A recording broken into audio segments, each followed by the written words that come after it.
વિજ્ઞાન જાથા અને અંબાલાલ પટેલ વચ્ચે વિવાદ વકર્યો છે। આગાહીકાર અંબાલાલ પટેલના સમર્થનમાં હવે રાજકોટના વકીલ આવ્યા છે।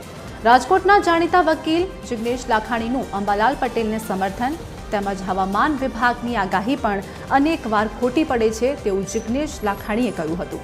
અંબાલાલ કાકાની ઘણી આગાહી સાચી પડે છે અને માત્ર ₹1 ટોકન દરે અંબાલાલનો કેસ તેઓ લડશે તેવું જિગ્નેશ લાખાણીએ કહ્યું છે। અંબાલાલની જેલ કે સજાનો નિર્ણય ન્યાયતંત્ર કરશે તેવું પણ તેમના દ્વારા કહેવામાં આવ્યું। જયંતભાઈ વડિયા દ્વારા ન્યૂઝમાં કહેવામાં આવેલ કે જે કોઈ જે વર્તારે જે આગાહી કરે છે તેને જેલમાં પૂરી દેવામાં આવે। જેલમાં પૂરી દેવા એ કાયદાકીય સંસ્થાઓ નક્કી કરશે, કોઈ વ્યક્તિ કે વિજ્ઞાન જાથા નક્કી નહીં કરી શકે। મારા જ્ઞાન મુજબ હવામાન ખોટું એ ન કહી શકીએ, પણ અંબાલાલ કાકાની હવામાન કરતાં વધુ ધ્યાન દેવામાં આવે છે ખેડૂતો મિત્રો દ્વારા। બધા એની આગાહી ઉપર સંપૂર્ણ ભરોસો છે।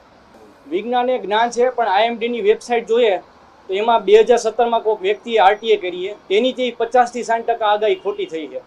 RTAમાં જવાબમાં છે, ગૂગલ ડેટા છે એની પણ જે ઘણી આગાહી ખોટી પડી છે, જે સરકારી ઓફિશિયલ વેબસાઇટ છે IMDની, એમાં જ દર્શાવે છે। અંબાલાલ કાકા ગુજરાતમાં કોઈ પણ ખૂણે કેસ થશે તો ₹1ના ટોકને હું અને મારી ટીમને ખડે પગેના બચાવ પક્ષે રહેવું।